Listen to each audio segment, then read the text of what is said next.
Hey guys, it is me, Tanya, founder of the TNG Designs Group Limited. Hope you're all keeping safe and well. Now, in today's video, we're going to be tackling part 3 of what are brand archetypes. You would have heard me talk about what are brand archetypes in part 1 and 2, obviously, but now we're going to be deep diving into the last 2 sections of brand archetypes, and equally how they can make sure, or how you can make sure, that you're actually properly connecting with your audience by literally understanding and establishing, or even re-establishing, what each and every one of these points are. But before you do that, very, very important, folks, can you please make sure that you go ahead and like and subscribe to my channel so I can keep pushing this out and getting all this content out for you guys, because it is super important for me to be able to do that for you. And equally, I understand that there's many views, which I totally appreciate and love that fact. But can you please show additional support by going ahead, liking and subscribing to my channel so we can keep boosting this and pushing this out even more. That being said, folks, let's get straight into this. Okay, so as I said, we're going to be talking about the idea of what are brand archetypes, part 3. Now, you would have heard me talk about just a quick summary and going back. Now, you would have heard me talk about the idea of providing structure, and that's looking at the idea of being the caregiver, the ruler, and the creator, right? Now, go back and watch part 2 of what are brand archetypes to be able to understand what each and every characteristic is of those particular brands. And yeah, just really think about how they can actually be suitable for you. The other section that we were also looking at was the idea of the spiritual journey, right? Or the idea of exploring spirituality. And with that comes the idea of the innocent brand, the sage brand, and equally the explorer brand as well. So once again, go back and check out part 2 of this video to be able to understand what each and every one of those characteristics are, and be able to establish, even more importantly, as I just said, how you can actually make better connections with your audience. Because folks, it's all very well and good that we're out here making sure that we're showing up, but it's understanding how are you showing up.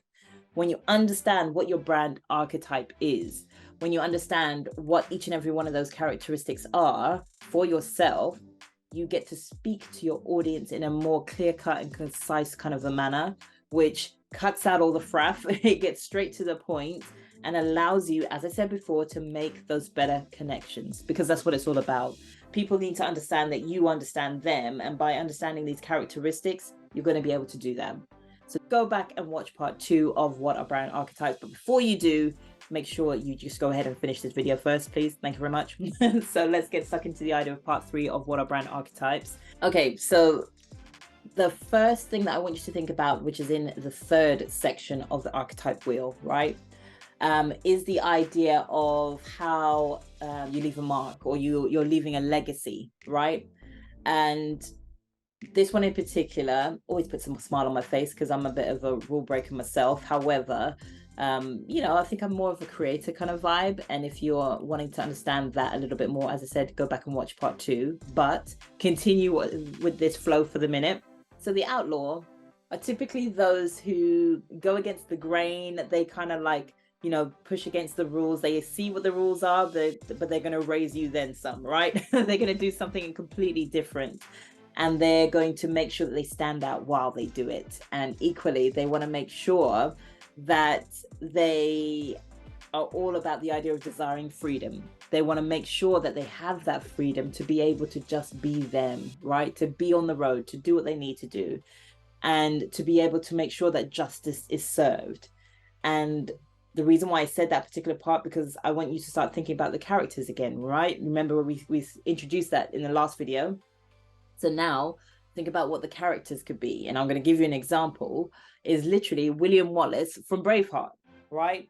William Wallace, that typical character of, I'm here to set the rules straight, in the sense where we're going to go against those rules. We're all about freedom. We're always about making sure that justice is served. Think about Robin Hood as well, another typical character, right? Who sort of has that characteristic. And brands that sort of, I guess, exemplify that kind of an outlaw feel is the idea of Harley Davidson, sorry. You know, it's all about the open road. It's all about making sure you are that person who you need to be when you're riding that motorbike, right? Other typical ones are the Dollar Shave Club. And If you've ever seen their first advert that came out, go and check that out. It's absolutely hilarious because they literally went against the grain in the sense where they thought outside the box, right? The outlaw thinks outside the box. The outlaw thinks about, right, this is what I have. Now what can I do with it? This is what I see needs to happen. And I understand that's what you're telling me needs to happen. However, I'm going to do something completely different and actually shock you. I'm going to do something completely different and actually still stand out and do what it is that I need to do. So think about, is that for you as well? Is that the type of brand characteristics that you have as well? Okay, so going on to the second part of this particular section, the idea of the magician. Now, the magician has typical fun, right? To be fair, a lot of these brands will have fun, but the magician in particular will have fun as well, because it's all about understanding what that secret sauce is. And equally, you're not going to find out what that secret sauce is until you deep dive or invest a little bit further, right? And it's all about making sure that you have an experiential journey or a definite memorable experience that allows you to just go with imagination, that allows you to just explore that a little bit more, right? And it's all about the fantasy, the mysticalness of it, you know, the power behind that. And think in specific, when it comes to a character, think about Gandalf the Great, you know, you shall not pass, right? Think about his characteristics, typically of a wizard, right? This ever wise person who has all these mystical powers, but you're not going to find out exactly what they are until he wants you to find out about them. The same goes for this whole characteristic of this brand, right? And typical brands that are out there, one that we all know, maybe love, maybe don't love, but equally it's out there, is Disney, right? Disney is a typical magical kind of brand archetype, right? And equally other ones think about are Red Bull. Red Bull, the idea of Red Bull gives you wings, you know, the idea of you can fly when you have Red Bull. And if you have enough Red Bull, I'm pretty sure you could fly, but then maybe crash. It's a whole nother story. Let's not go into that. And yeah, so think about Amazon, think about Xbox, right? The idea of fantasy, the idea of being able to purchase or get these items that you wouldn't typically think about getting, right? Yeah, think outside the box a little bit. And equally, is that your brand? You know, do you have that secret sauce that nobody else knows and nobody else is gonna know unless you want them to know? So think about that. Now, the last one in this particular section is the idea of hero. Now, the hero is the idea of somebody who saves the day, right? They're there to save you. I'm here for you. And this is the type of typical language that they predominantly kind of use. I will fight for you. I'm here for you. I will make sure that you go from X to Z, from A to B to C to D and beyond, because I know I can do it for you, right? It's that type of certainty that they have. And it's the idea of understanding that even with that level of certainty, they have a level of courageousness. They have that gravitas, if you like, that allows them to take the bull by the horns and literally just get it done for you, you know? So a typical character that you can think about that is out there or in the land of film is the idea of Luke Skywalker. He's a typical character of the hero, right? And typically anybody within that that has that characteristic trait. You know, the hero is somebody who's all about determination, right? And also typical brands to think about, the idea of, let's think now, it's the idea of Nike. Number one, it's all about the people. It's all about making sure that you're out there on the open road or whatever it is that you're, the not so typical situation that you wouldn't typically find yourself in. It's about just going for it and just doing it, right? So it's encouraging the attitude. It's encouraging the attitude of knowing that you can do it. And as the hero brand, I'm going to make sure and help you to realize that, right? So that's a typical trait. Also think about Jordan, think about Marvel, one of my other favorite brands as well. A huge Marvel fan. And equally Adidas as well, right? All typical traits of what the hero brand is actually about. So now, moving on to the fourth and final section of the brand archetype wheel, right? we are in the fourth section. And the first thing I want you to think about when it comes to the idea of making those connections or pursuing connections, right? More so, is the idea of lover. Now, lover can be interpreted in many, many different ways. However, lover in this respect usually lends itself very, very well. I'm pretty sure your mind's going to be going in many, many directions right now. But off the back of these characteristics, think about the idea of the burning desire for something, or the sensualness of something, or equally the idea of creating an alluring kind of like an atmosphere, right? Or persona, or even like the sort of sexy attitude, right?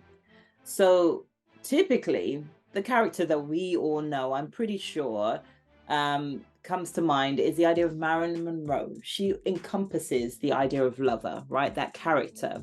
So think about even Jessica Rabbit, right? If you know about Who Framed Roger Rabbit, think about all those different types of characters that could literally pinpoint or even resonate with those specific characteristics. As a brand, your characteristics can still do the same thing. And I'm going to go there with the typical brands that are out there. We've got Love Honey, we've got Ann Summers, we've got so many other different alluring kind of brands that allows that to happen. Victoria's Secret is another one. A lot of lingerie brands as well. Think about that. And equally, the idea of Coco Chanel, those perfumes that allow your mind to be taken off into that sort of fantasy world, or into the idea of feeling amazing when you put this perfume on, right? Whatever brand can do that, that's the type of lover brand it can actually resonate with. So think about what that is. Is that for yourself as well? Okay, so now moving on to the second part of this final section, it's the idea of jester. Now, this particular brand has so much fun. Not to say that the others don't, but this one in particular, because it is the jester, it will have so much fun. Simply because it's all about, not only is it about positivity, it's all about making their person laugh, making their audience laugh, making sure that everybody has a good time by being comical, by being lighthearted. And it's also about the idea of excitement. It's bringing that out of their character. It's bringing that out equally of their audience, into making sure that they laugh with them, you know, not laughing at them, but laughing with them. And typical characters that we know that are out there, we've got actors like Will Ferrell, or more, I guess, commonly known as well, we've got Jim Carrey in films like The Mask, or even Ace Ventura, you know, that kind of a character. There's so many out there. There's so many jester characters out there. So think about what one resonates with you more so. And typical brands that also resonate with these particular characteristics are brands like Old Spice. You know, if you've seen any of the Old Spice, I'd say more recent, well, mid to recent adverts with regards to Old Spice, they're actually quite funny, you know. And equally M&M as well, the different characteristics for the peanut M&M, the regular M&M, you know, the different dialogue that they have. There's so many. And equally MailChimp. Let's look at MailChimp. Now, typically you won't perhaps see much of the adverts, but when you look at certain behaviors that actually happen with MailChimp, like when you post a mail, what happens there, you know, different little features add to the idea of jester. Different features when it comes to any brand, the jester brand, it literally adds to it. So think about that for yourself. And throughout all of these brands that I've mentioned, all of these brand archetypes that I've mentioned, I'm saying the characteristics because I want you now to think about when it does come to certain little features, when somebody wins, when your client makes a move, when you've reached or contacted a new client, or equally when certain milestones happen. How are you using these characteristics to literally be able to exemplify that, you know? And it allows you to, as I said, just to think outside the box a little bit more. And you're taking your journey, your customer on a specific journey that resonates with your brand, especially with what it's about, right? And you may not think that this is important, but believe you me, these aspects help you to become more memorable. With your brand, it's about understanding how you can become more memorable, and equally how you can be recognized for certain things. How with that recognition, you start getting recommended to certain people that you wouldn't even be thought about. How with that recognition, you equally start getting your name out there and start being known for what it is that you do. So that's why I really want to make sure I drum and strum this home to you guys. It's important to be able to understand what these things are. Now, this next brand, this final brand of that completes the brand archetype piece, if you like. This particular brand, you wouldn't actually think of it to be a characteristic for a brand. However, with it comes the idea of, do you know what? It's okay to be able to do these things, these characteristics that I'm about to share with you. And these characteristics for this particular part is the idea of the everyman brand. Now, the everyman brand looks at how we can fit in, looks at how we can just be part of the norm, and looks at just being content with that. Now, typically, the reason why I said what I said before is because typically as a brand, you're trying to stand out, right? You're trying to make it known as to who you are. And in some senses, the everyman does that, but it does it in a very content kind of a manner. It's very humble with its presence. It's very humble with its being. And as much as it's all about striving to make sure that that happens, to be that, make it an importance of that happening, it's still all about just being content with, do you know what? I'm here for you. And this is what I do. If you're cool with that, amazing. If you're not cool with that, all right, see you later. You know, typical characters that we can think about for this particular one. It's looking at the idea of Will Smith, and especially in the film of The Pursuit of Happiness. Now, what do we see in The Pursuit of Happiness? This particular character that he plays, he's a man who's unfortunately who's unfortunately fallen on hard times, and that's a typical story of today's day and age, even now, right? So it's something that can be resonated with. That's another aspect that the everyman has. It's something or a story that can be resonated with. Now, with his character, he does and goes as far as he can to be able to make sure that him being where he is at a specific stage in life doesn't continue on that journey, and him being where he is at that particular stage grows and evolves, and he makes it, right? He makes it, and everybody's out there to make sure that he wins. That support that gets given because of his journey, right? And that's the characteristic that every man has. And equally, off the back of that, understanding what brands are out there to be able to be part of the norm, to be able to establish that level of inclusivity or that level of contentness is the idea of IKEA, the everyday brand, right? It's understanding what do you need that you need every day. You don't need all these fandangle things. No, let me help you with the basics. Let me help you to get it and do it in a way that is very, very straightforward when you follow the plan, when you follow the instructions. Don't try and go it alone, because, you know, sometimes it can actually be super confusing. However, what are you doing to make sure that that doesn't happen, right? What are you making sure that that you're putting in place, especially with this everyman brand, to be able to help your customer, your client, your prospect along the way? And really, that actually goes for a lot of these brands as well. What are you doing to make sure that your customer understands, or your prospect or your client understands who you are, you know? And that being the last of the brand archetypes, I want you to go back, rewatch this particular video, and equally watch part 2 again, and establish what a brand archetype is for yourself. You know, which of these characteristics do you hold?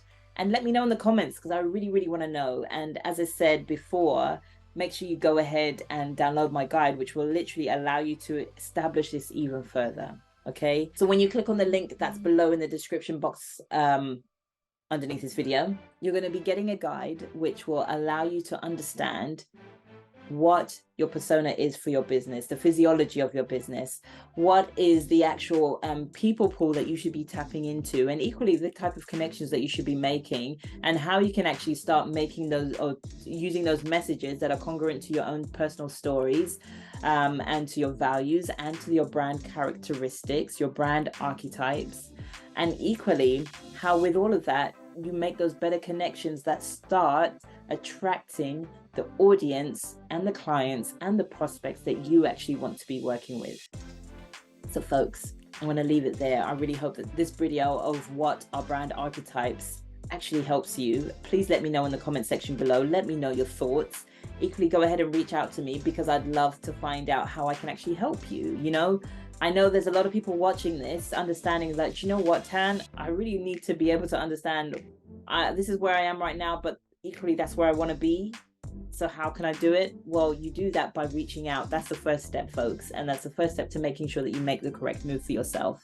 Because it's all well and good we have these ideas or these questions within our minds, but if you need them answered, reach out to an expert, right? So folks, I'm going to leave it there. Go ahead and click on my guide below. Reach out to me as well to get your questions answered. Make sure you go ahead and like and subscribe to my channel and hit that little ding bell so you do not miss out on anything else that I go ahead and upload. And folks, I will see you on this side.